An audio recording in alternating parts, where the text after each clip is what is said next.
Ladies and gentlemen, to officially open Eidfest today, can I ask the Minister to come up?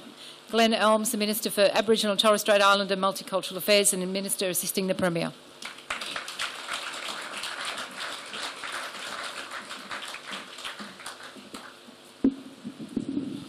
You got it about right. I'm no Graham Quirk, I can tell you. Look, thank you very much, Yasmin, and thank you for the invitation to be here at Eidfest once again this year. Auntie Betty, thank you very much for that welcome to country, and can I also just acknowledge the traditional owners past and present. Like Graham, I won't go through the great long list of very impressive great long list of people who are here today, but I did want to acknowledge the Lord Mayor Graham Quirk, my ministerial colleagues Ian Walker and Tracy Davis. I particularly wanted to also acknowledge Leila Amuka, who is here today, and I've lost Leila. There she is, and Freya. Ladies and gentlemen, this is the 10th anniversary.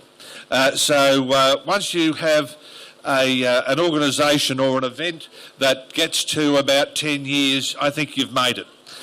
You've certainly made it because there was that move from the Mount Gravatt Showgrounds, which is why Ian Walker is here today, sort of following. He loves a good party, he just sort of follows it around. But to move from the Mount Gravatt Showgrounds over here to Rocklea shows from those few years ago the way this event has grown. And it certainly has, and it's certainly grown in prestige as time has gone on.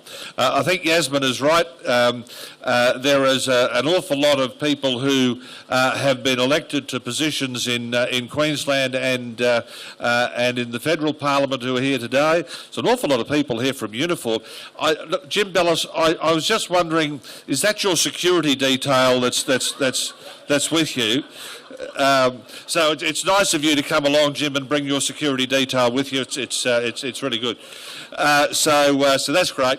But it's also, ladies and gentlemen, an opportunity for all of us, not just people who follow the Islamic faith, but for every one of us to come to Eidfest and to learn.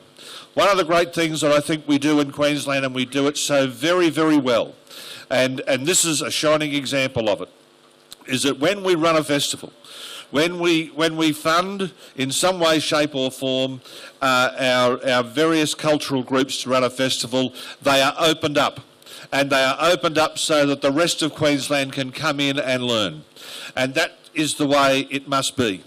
When you look at some of the stats, I mean, there is, I think, people of the Islamic faith have come to this state from 70 different countries. So it's not just a matter of us understanding about Islam, it's also about us understanding those 70 other cultures. So that's important.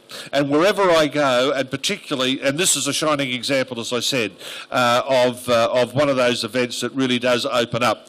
I'm hoping, Yasmin, that you may open up again tomorrow and invite a few more people to come in, because it is a bit of a shame with the weather.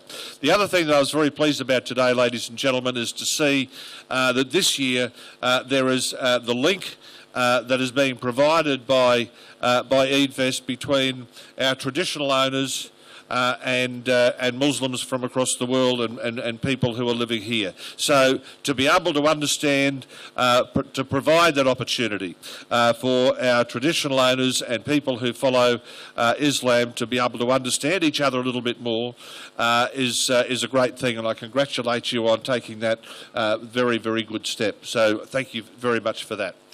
From the point of view of the Queensland Government, we're very happy to be involved this year, as we have been for the 10 years that this festival has been running. I congratulate you on a wonderful Eidfest. Thank you very much for the invitation to be here. I will make sure that I have a little whisper in Graham Quirk's ear so that there'll be no rain next year. Okay, he has that power. Thank you very much for the opportunity.